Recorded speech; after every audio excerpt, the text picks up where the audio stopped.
RSS को फलने फूलने में, पनपने में दलित राजनीति की क्या कोई भूमिका है? अल्लाह बख्श कौन थे?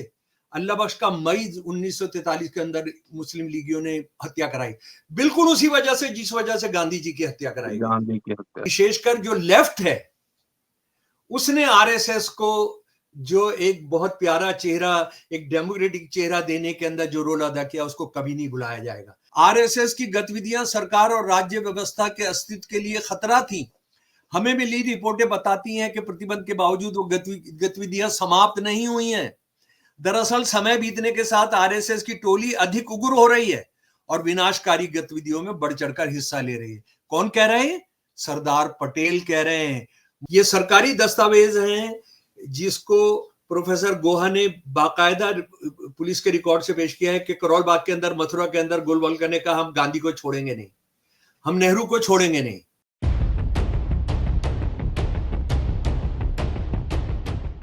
15 अगस्त 1947 भारत की आजादी, 26 जनवरी 1950 संविधान का लागू होना। इस बीच एक महत्वपूर्ण घटनाक्रम और शर्मनाक घटनाक्रम भी हुआ, गांधी की हत्या।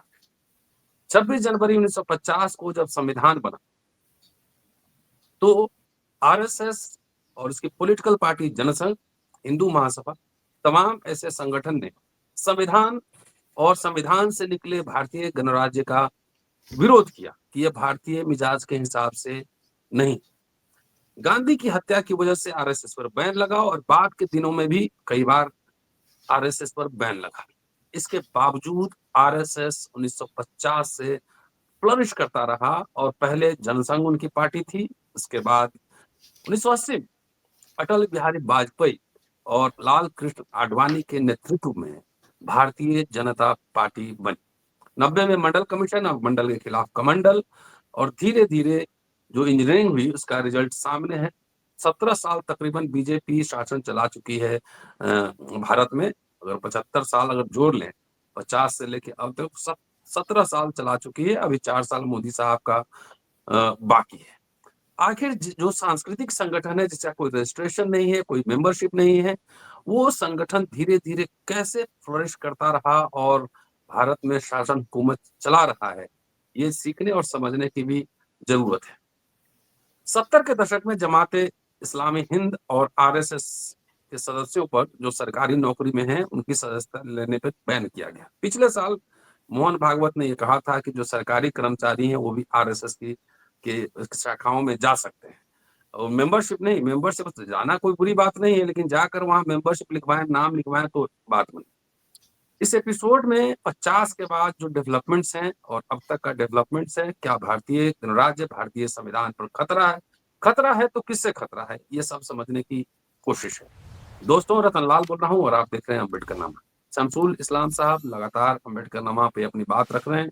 इस एपिसोड में पूरे इतिहास के साथ मौजूद हैं। उनसे आग्रह करेंगे कि जरा हमें समझाएं कि आखिर इस 75 साल में एक बैंड ऑर्गेनाइजेशन जो कई बार बैन हुआ, कई बार मेंबरशिप लेना बहुत लोग उसमें खराब समझते थे, वो हुकूमत चला रही है। तो सीखने की भी बात है कि कैसे हुकूमत ये चला रहे हैं। जी सर। जी बहुत शुक्रिया डॉक्टर रतनलाल। जय भीम, इनकलाब जिंदाबाद। आपने अंबेडकर नामे के लिए जो 2 भागों में बांटा डिस्कशन की, आरएसएस की राष्ट्र विरोधी, इंसान विरोधी, हिंदू विरोधी जो कुकर्म है आजादी से पहले, उनके बनने के बाद 15 अगस्त 1947 तक और 15 अगस्त 1947 के बाद एक दूसरा एपिसोड। तो मेरे प्यारे दोस्तों, इससे पहला वाला जो एपिसोड है वो आप जरूर देखें और ये उसी का कंटिन्यूएशन है। देखिए, अगर आप 15 अगस्त 1947 के बाद जो आरएसएस जिंदा है और 15 अगस्त 1947 से पहले जो आरएसएस जिंदा थी उसकी पर हमने चर्चा की थी, लेकिन उसका लुबे लुभाव ये है, उसका निष्कर्ष ये है कि अंग्रेजों की मदद से, अंग्रेजों के रहम करम पर मुस्लिम लीग के साथ मिलकर और राजे रजवाड़ों के साथ मिलकर आरएसएस पनपी। इसने इसकी गारंटी थी कि अंग्रेजी सरकार से इनका कोई लड़ाई नहीं है, क्योंकि उन्होंने स्वतंत्रता संग्राम में कोई हिस्सा नहीं लिया। इन्होंने जो दूसरा प्यादा था अंग्रेज सरकार का, अंग्रेज शासकों का, मुस्लिम लीग के साथ इन्होंने या इनका जो गुरु था, इनका जो पिताश्री है राजनीतिक हिंदुत्व के, सावरकर के साथ मिलकर इन्होंने अंग्रेजों को बिल्कुल भी परेशान नहीं किया।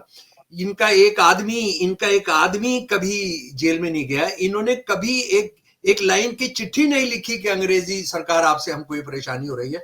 बाकी सब तो छोड़िए, देश की आजादी की बात छोड़िए, इन्होंने गौ हत्या पर प्रतिबंध लगाया जाए इसकी एक चिट्ठी कभी अंग्रेजों को नहीं लिखी अपनी स्थापना से लेकर 15 अगस्त 1947 तक।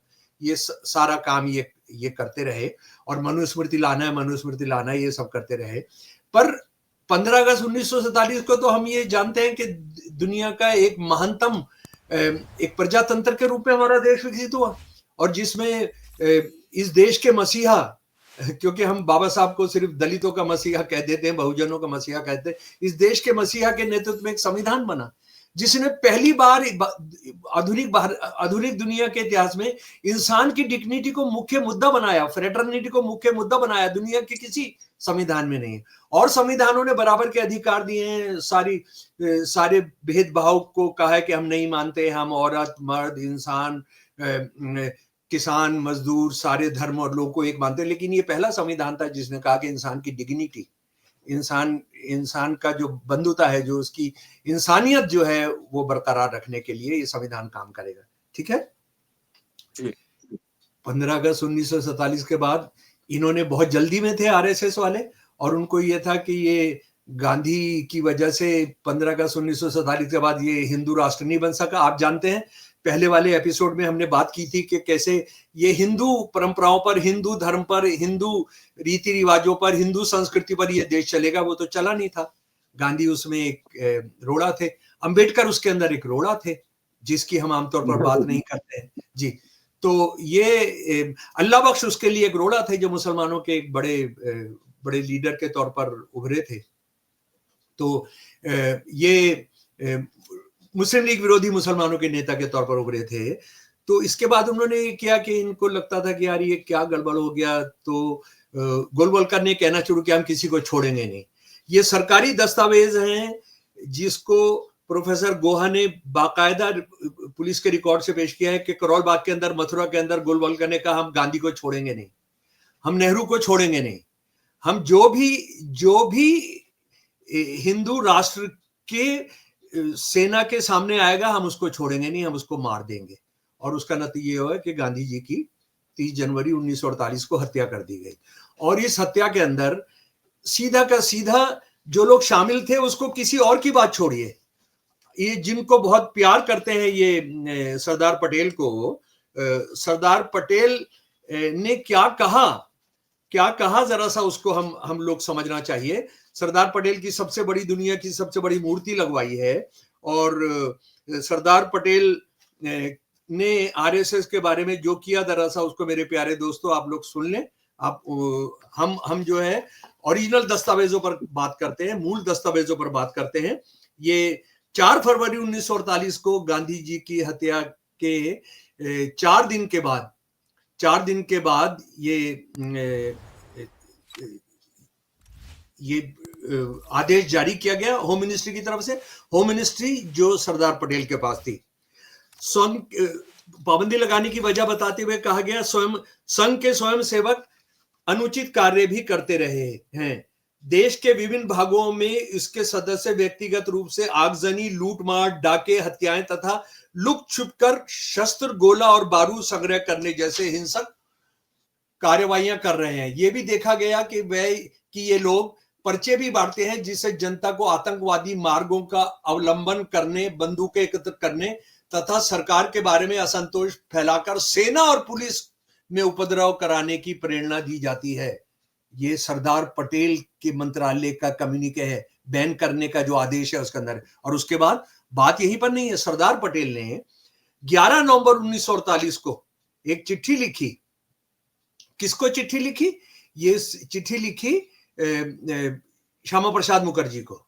श्यामा प्रसाद मुखर्जी जो आरएसएस के बड़े प्रिय हैं, उससे पहले गोलवलकर को चिट्ठी लिखी जो अब मुखिया बन चुका आरएसएस का। कौन सी तारीख को जरा समझ लीजिए, 11 नवंबर 1948 को। हिंदुओं का संगठन करना, उसकी सहायता करना एक प्रश्न है, पर उसकी मुसीबतों का बदला निहत्थे व लाचार औरतों, बच्चों, आदमियों से लेना दूसरा प्रश्न है। ये सरदार पटेल किसको रेफर कर रहे हैं? जिन्होंने मुसलमानों की बच्चियों के साथ, औरतों के साथ जो किया, बलात्कार किया, रेप किया, कत्ल किए। उनके अतिरिक्त ये भी था कि उन्होंने कांग्रेस का विरोध करके और इस कठोरता से कि कि न व्यक्तित्व का ख्याल, न सभ्यता व विशिष्टता का ध्यान रखा, जनता में एक प्रकार की बेचैनी पैदा कर दी थी। इसकी सारी तकरीरें सांप्रदायिक विष से भरी थी। हिंदुओं में जोश पैदा करना व उसकी रक्षा के प्रबंध करने के लिए यह आवश्यक न था कि वह जहर फैले। उस जहर का फल अंत में यही हुआ कि गांधी जी की अमूल्य जान की कुर्बानी देश को सहनी पड़ी और सरकार व जनता की सहानुभूति जरा सी भी आरएसएस के साथ न रही, बल्कि उनके खिलाफ हो गई। उनकी मृत्यु पर आरएसएस वालों ने जो हर्ष प्रकट किया और मिठाई बांटी, उससे वह विरोध और भी बढ़ गया और सरकार को इस हालत में आरएसएस के खिलाफ कार्रवाई करना जरूरी था। मिठाई बांटी, हत्या कराई। सरदार पटेल कह रहे हैं, शमसुल इस्लाम नहीं कह रहा है, ये रतनलाल नहीं कह रहे हैं, सरदार पटेल कह रहे हैं जिसकी सबसे ऊंची मूर्ति बना रहे, थोड़ी तो शर्म कर लो। उन मूर्ति बनाकर उनकी सारे लेख उनके जमीन के अंदर दफन कर दे रहे हो। नहीं होंगे, हम जिंदा हैं, अम्बेडकर नामा जिंदा है, नहीं होंगे। उसके बाद श्यामा प्रसाद मुखर्जी एक और हीरो है आरएसएस का, उसको भी सरदार पटेल खत लिखते हैं। कौन सी तारीख को? 18 जुलाई 1948 को। जहां तक आरएसएस और हिंदू महासभा की बात है, गांधी जी की हत्या का मामला अदालत में है और मुझे इसमें इन दोनों संगठनों की भागीदारी के बारे में कुछ नहीं कहना चाहिए। सरदार पटेल ये लिख रहे हैं क्योंकि वे खुद वकील थे, लेकिन उसके बावजूद वो सारी बात बोल रहे हैं। जरा सुनिए आगे। लेकिन हमें मिली रिपोर्टें इस बात की पुष्टि करती हैं कि इन दोनों संस्थाओं का, खासकर आरएसएस की गतिविधियों के फलस्वरूप देश में ऐसा माहौल बना कि ऐसा बर्बर कांड संभव हो सका। मेरे दिमाग में कोई संदेह नहीं है, मैं फिर पढ़ रहा हूं, मेरे दिमाग में कोई संदेह नहीं है कि हिंदू महासभा का अतिवादी भाग साजिश में शामिल था। आरएसएस की गतिविधियां सरकार और राज्य व्यवस्था के अस्तित्व के लिए खतरा थी। हमें मिली रिपोर्टें बताती हैं कि प्रतिबंध के बावजूद वो गतिविधियां समाप्त नहीं हुई हैं। दरअसल समय बीतने के साथ आरएसएस की टोली अधिक उग्र हो रही है और विनाशकारी गतिविधियों में बढ़ चढ़कर हिस्सा ले रही है। कौन कह रहे हैं? सरदार पटेल कह रहे हैं। मोदी जी, विराट पुरुष मोदी जी जिनको पूछते हैं, आरएसएस जिनको पूछती है। और उसके बाद आरएसएस वालों ने क्या किया? बैन किया गया इनको। लेकिन यहीं पर वो कहानी है जो आपने सबसे बुनियादी सवाल उठाया कि कैसे फली फूली और कैसे आज राज कर रही है। बात ये हुआ कि कांग्रेस के अंदर बहुत आरएसएस परस्त थे, नौकरशाही में बहुत आरएसएस परस्त लोग थे।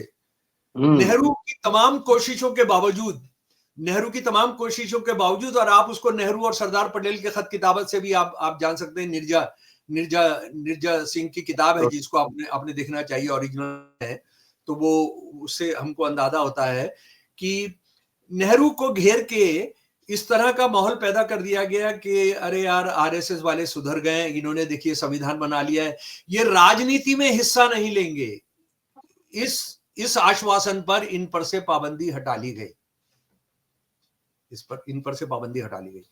क्या वो जो वायदे किए थे उसका किसी का इन्होंने पास रखा? किसी को माना? बिल्कुल नहीं माना। थोड़े ही दिन के अंदर इन्होंने मजबूर किया नेहरू को कि अपने लॉ मिनिस्टर से इस्तीफा लिखवाएं, उनको कैबिनेट के अंदर बाहर करें। उसके बाद गाय के नाम पर इन्होंने जो कुछ किया, कैसे आग लगाई पूरा नई दिल्ली डिस्ट्रिक्ट के अंदर। अंबेडकर साहब को, बाबा साहब अंबेडकर को लेकर किस तरह की इन्होंने गाली गलौज, उनके पुतले जलाना, नेहरू के पुतले जलाना, ये सारे काम किया। कांग्रेस के जो अध्यक्ष था उसके घर को जलाया। बहुत सारे लोगों की, जो कांग्रेस के लीडर आ जा रहे थे, उनकी गाड़ियों को जलाया, ये सब किया। लेकिन उसके बाद हमने ये सोचकर कि अरे यार ये सुधर जाएंगे, इनको रस्सी देते गए। इनकी तमाम जो क्रिमिनल एक्ट थे उसके बावजूद उनको छोड़ते चले गए, क्योंकि कांग्रेस के अंदर एक बड़ा हिस्सा था जो ये सोचता था कि आरएसएस की जरूरत है। और आप जानते हैं कि किस तरह से मध्य प्रदेश का जो चीफ मिनिस्टर था, सेंट्रल इंडिया का जो चीफ मिनिस्टर था, वो आरएसएस का आदमी था। उसका नतीजा भी, जो यूपी के चीफ मिनिस्टर थे गोविंद पल्लवदास, वो आरएसएस के आदमी थे। वो राजेश्वर दयाल की जो जीवनी है उसको आपको पढ़ना चाहिए कि किस तरह से गोलवलकर को छोड़ा गया। इसके बावजूद उसने कत्लेआम करने की पूरी एक योजना, उसके जो दस्तावेज थे वो कागज के अंदर मिल गए थे। और उसके बाद आप ये देखते हैं कि आप कांग्रेस को छोड़िए, नेहरू घिर गए थे, चीनी हमले के बाद तो और टूट गए थे, और उसके बाद ये हुआ कि जो विपक्षी पार्टियां जो ये कहती हैं कि भारत के प्रजातंत्र को बताएंगी, और विशेषकर जो लेफ्ट है उसने आरएसएस को जो एक बहुत प्यारा चेहरा, एक डेमोक्रेटिक चेहरा देने के अंदर जो रोल अदा किया, उसको कभी नहीं भुलाया जाएगा। आज आरएसएस जो कुछ कर पा रही है, देखिए 67 के अंदर इनके साथ मिलकर सरकारें बनाई, लेफ्ट ने 67 69 के अंदर, 69 लेफ्ट के ने अंदर लेफ्ट में कहाँ पे संयुक्त विधायक दल की सरकारें मध्य प्रदेश के अंदर, राजस्थान के अंदर, यूपी के अंदर अच्छा पहली बार जरा बताइए। जो संयुक्त विधायक दल की सरकारें बनी उसके अंदर कम्युनिस्ट पार्टियां शामिल थी, उसमें सारे लेफ्ट शामिल थे। और उसके बाद 1975 तक आते आते, माफ कीजिएगा, यानी इसको किसी को बुरा लगे, लेकिन अगर किसी के पास दम है उसको डिफेंड करने की तो करिएगा, जयप्रकाश नारायण ने तो पूरा आरएसएस का रास्ता खोल दिया। जयप्रकाश नारायण ने इनको सर्टिफिकेट दे दिया। और आप उस वक्त में मधुलिमैया जी की चिंता पढ़िए, उनका दुख पढ़िए, वो रो रहे हैं अपने लेखों के अंदर कि ये क्या कर रहे हो, ये क्या कर रहे हो, ये इतने मुंह हैं इनके, इतने धोखाधड़ी ये कर सकते हैं। उसका एक उदाहरण उन्होंने दिया। और एक वक्त में चंद्रशेखर वगैरह ने पार्लियामेंट के अंदर सवाल उठाया जब ये गोलवलकर की किताब की बात हुई, we are our nation would define.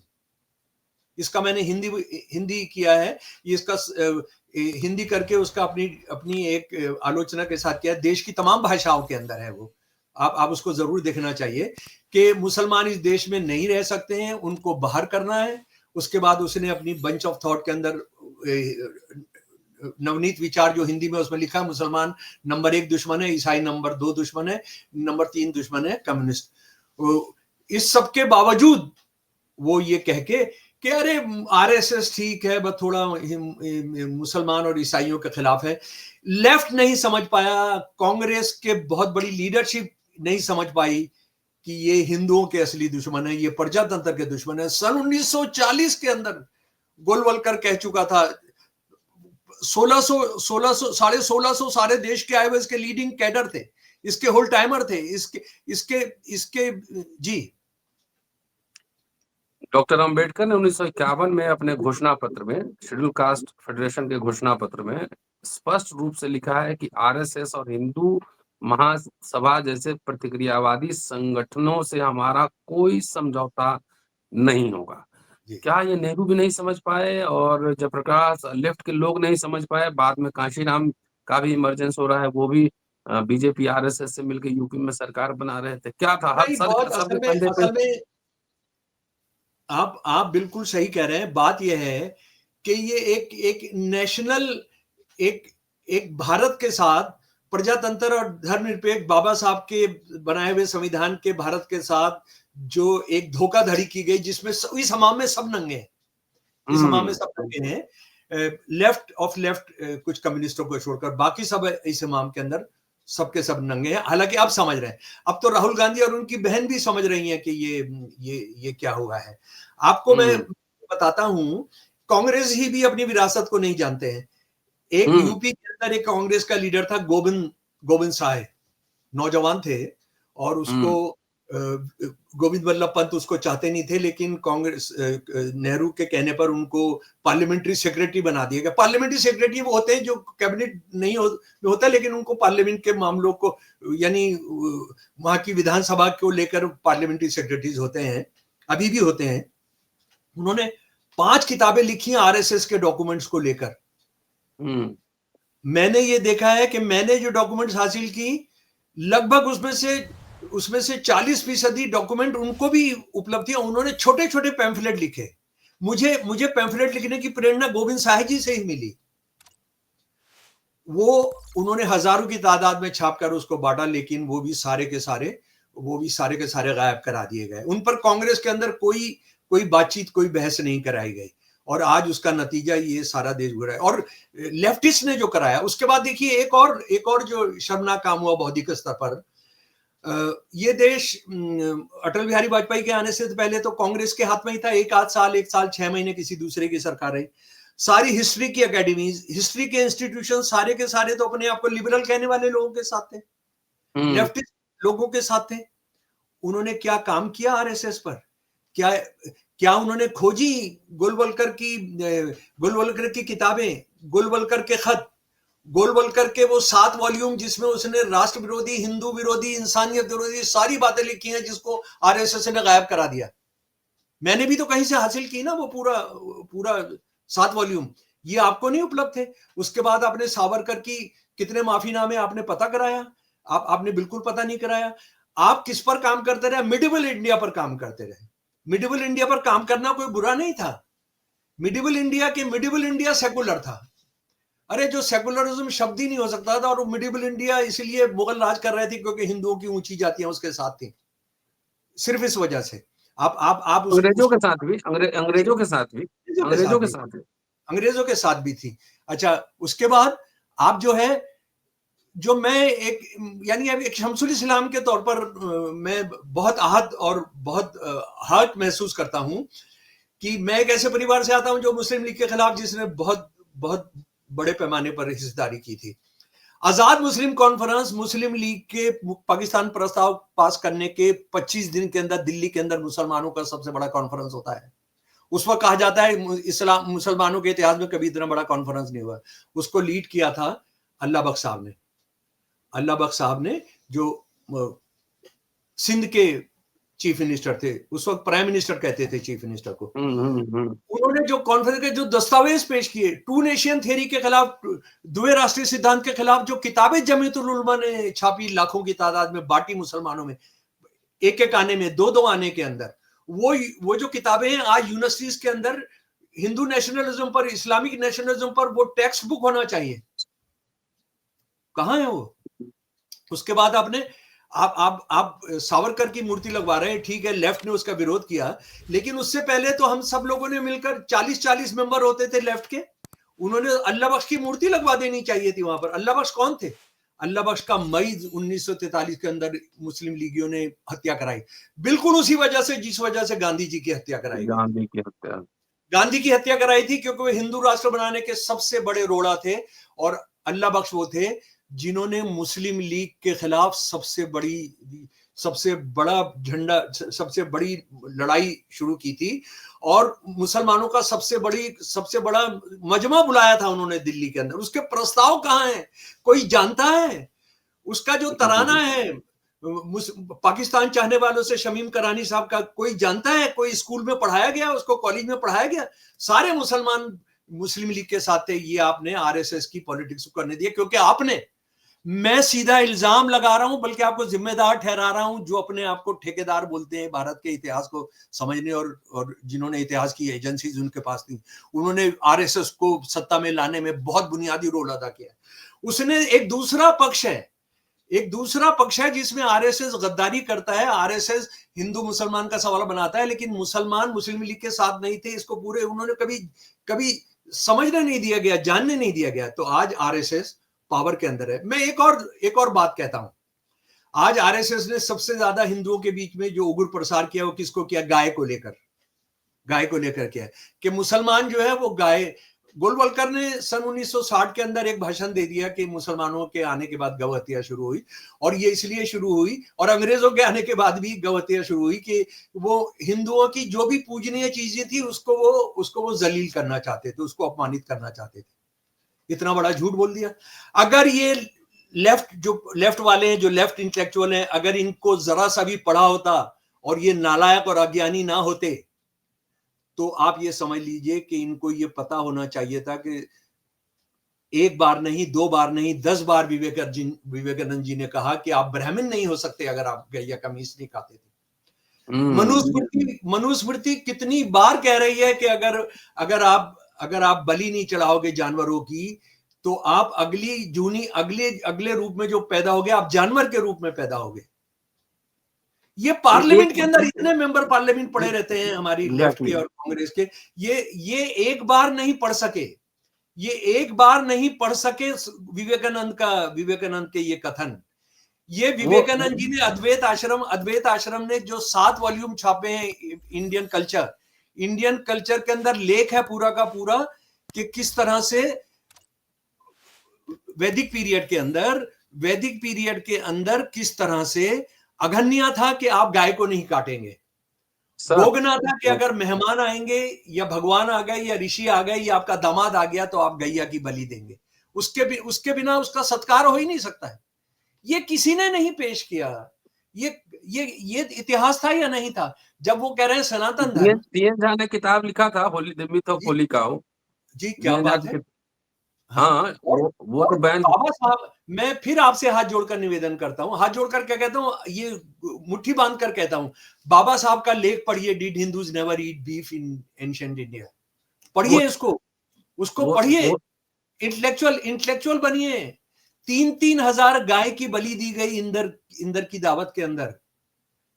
3-3 हजार, कितनी तमाम चीजें हैं। उसके बाद आज आप जो है वेजिटेरियन हिंदुइज्म बना दे रहे हैं। वेजिटेरियन, आपने मनुस्मृति को लागू करना चाहते हैं और मनुस्मृति आपने पढ़ा ही नहीं है कि आप अगर मीट नहीं खाएंगे तो आप अगले जन्म में जानवर बनकर पैदा होंगे। जी कई सवाल थे लेकिन एक आध सवाल और लूंगा कि आरएसएस को फलने फूलने में, पनपने में दलित राजनीति की क्या कोई भूमिका है? दलित पैंथर बनी थी लेकिन बाद में उसके कई नेता जो बहुत रेडिकल होते थे शिवसेना में शामिल हो गए। अम्बेडकराइट पॉलिटिक्स करते हैं, आपके महाराष्ट्र के क्या नाम है, रामदास अठावले साहब, वो शामिल हो गए। काशीराम जी का बड़ा आंदोलन था, खासतौर से उत्तर प्रदेश में 3 बार तो मुख्यमंत्री बनी बीजेपी के सहयोग से बहन जी, और चौथी बार फुल फ्लेज तब बनी जब हाथी गणेश हो गया। तो अभी जीतन राम मांझी इनके साथ हैं, चिराग पासवान इनके साथ है, सबसे ज्यादा दलित मेंबर ऑफ पार्लियामेंट में इनके पास है। तो दलित राजनीति की भूमिका को दक्षिण पंथ के उभार में आप कैसे देखते हैं? एक अन्ना हजारे का भी था, वो अलग तरह का आंदोलन था। जी बात यह है कि आप दलितों की बहुत जिम्मेदारी है, और आज जो आरएसएस का राज चल रहा है वो काफी दलितों और खासतौर पे ओबीसी के मदद से चल रहा है। लेकिन आप ये समझ लीजिए कि इस देश पर जो बौद्धिक तौर पर जो कॉन्शियस बियरर थे बाबा साहब के संविधान के, जो भारत के इतिहास में ये ब्राह्मणवाद का ही राज नहीं था, ब्राह्मणवाद के खिलाफ लड़ाई भी थी, उसके जो कॉन्शियस कीपर थे वो तो सारे भाग गए ना, उन्होंने तो कोई विकल्प दिया नहीं। अब विकल्प ये रहा कांग्रेस और आरएसएस। तो कांग्रेस ने जो जातिवादी पॉलिटिक्स की उसमें आरएसएस को तो खुला खेल खेलने को मिल गया। और मुझे लगता है कि हमने बाबा साहब को पढ़ना होगा। देखिए बाबा साहब का ये कि पढ़ो, एजुकेट, क्या है, एजुकेट, पढ़ो, संघर्ष करो, एजिटेट, ऑर्गेनाइज। जी, बाबा साहब का जो पढ़ने वाला है वो तो सबने छोड़ दिया। क्या पढ़ो? इसीलिए अम्बेडकरनामा चलाने की जरूरत पड़ी। जी, अम्बेडकरनामा चलाने की जरूरत पड़ी। बाबा साहब का क्या कहना था, क्या पढ़ो? जब आप ये बता रहे हैं कि भारत का सिर्फ एक इतिहास है, वो सनातन धर्म, और सनातन धर्म ये ब्राह्मणिज्म है। बाबा साहब ये चाह रहे हैं कि आप जो है बौद्धिज्म, जैनिज्म ने किस तरह से, चारवाक ने किस तरह से एक पैरेलल इतिहास पैदा किया था, इस देश पर राज किया था, इस देश में यूनिवर्सिटीज बनाई थी, कॉलेजेस बनाए थे, इस देश में औरत को बाहर निकाला था घर से, लोगों की भाषाओं में अपने धर्म का प्रचार शुरू किया था। वो लोग घूमते थे, सारा देश को एक करने वाला अशोका है ना। अशोका से पहले तो ब्राह्मणवादियों ने इस देश को कभी एक नहीं किया, ना बाद में एक किया। अशोका है जिन्होंने पहले किया, जो अपने जो पिलर्स लगाए वो सारे के सारे देश के अंदर। तो हमने उनको पढ़ा नहीं। हमने ब्राह्मणवाद के बारे में बाबा साहब ने कहा कि ये बांटती है, ये सिर्फ ब्राह्मणों को नहीं बांटती, ठाकुरों को नहीं बांटती, वैश्यों को नहीं बांटती, ये बहुजनों को भी बांटती है। और बहुजनों को बांटने का जो नतीजा है वो आज हमारे सामने है। अगर आप पढ़ेंगे नहीं, जैसे ये सवाल डॉक्टर रतनलाल, ये प्रगतिशील कहने वाले नौजवान साथियों को भी, वो भगत सिंह है। भगत सिंह 23 मार्च और 8 सितंबर, जी 8 सितंबर उनका जन्मदिन और 23 मार्च उनका शहादत दिवस। उसके अलावा भगत सिंह रोज जीने वाली चीजें नहीं है। रोज यानी उनको रोज पढ़ना कि वो किस तरह से उन्होंने ये 100 साल हो जाएंगे नौजवान भारत सभा को, उसके दस्तावेज को पढ़ना, भगत सिंह के लेखों को पढ़ना, भगत सिंह ने भाषा का सवाल, भगत सिंह ने अछूत का सवाल, भगत सिंह ने दलितों की समस्या, इस सब को लेकर जो लिखा, सांप्रदायिक समस्या, सांप्रदायिक समस्या जी, और किताबें कितनी पढ़ी। ये जब हेड गवार जेल के अंदर था तो इसका 26 किलो वजन बढ़ गया था, क्योंकि इसको खाने के लिए वहां पर क्या क्या मिल रहा था। भगत सिंह तो बाहर से कुछ नहीं मंगा रहे हैं खाने का सामान, किताबें मंगा रहे हैं। 250 से ज्यादा किताबें उन्होंने मंगाई जेल के अंदर जब उनको फांसी की सजा दे दी गई थी। क्या क्या पढ़ा उन्होंने दुनिया का, अंग्रेजी साहित्य पढ़ा, उर्दू पढ़ा, हिंदी पढ़ा, बंगला पढ़ा, मराठी पढ़ा, ये सब भाषाएं वो जानते थे। तो हम अगर पढ़ेंगे नहीं, अगर हम जानेंगे नहीं, तो मुझे लगता है कि किसी नेता को और इसको ये करना कि उनकी वजह से हो गया। सिर्फ ब्राह्मणवादी जो राजनीति है वो साजिशों पर टिकी होती है। वो साजिश के तहत दलित सब चले गए। आपकी कमजोरियों को, और ये आप बौद्धिक तौर पर कब मजबूत होते हैं? बौद्धिक तौर पर मजबूत होते हैं जब आप पढ़े होते हैं। देखिए ग्रामशी की मैं एक बात कर रहा हूं, एंटोनियो ग्रामशी की एक बात बता देना चाह रहा हूं, शायद ये आखिरी बात आज मैं कर रहा हूं। एंटोनियो ग्रामशी इटली के बहुत बड़े क्रांतिकारी थे, वहां की कम्युनिस्ट पार्टी के जनरल सेक्रेटरी थे। इनको गिरफ्तार कर लिया गया था, डिप्टी भी थे, ये मेंबर पार्लियामेंट भी थे, इनको गिरफ्तार कर लिया गया था और इनको तब छोड़ा गया बिल्कुल उस तरह से जैसे हमारे ये दिल्ली यूनिवर्सिटी के टीचर को छोड़ा गया था जब वो लगभग मरने के करीब थे। तो वो लेकिन उनके प्रिजन नोट्स है, उन्होंने जेल के अंदर जो नोट्स बनाते थे उसको कैसे स्मगल करते थे उन्होंने लिखा। किताब ही छपी हो। जी हाँ, बहुत सारी भाषाओं के अंदर उन्होंने कहा, खराब से खराब वक्त के अंदर किताब आपको सहारा देती है, आपको संबल देती है, आपको लड़ने की ताकत देती है। यही बात दुनिया के महानतम नाटककार और गीतकार ब्रेख्त कह रहे हैं। यही महानतम एक्टर अपना चार्ली चैपलिन कह रहे हैं।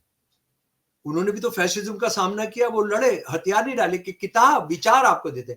असल में अंबेडकर आंदोलन, जो अंबेडकर साहब के नाम पर जो आंदोलन है वो विचार विहीन हो गया।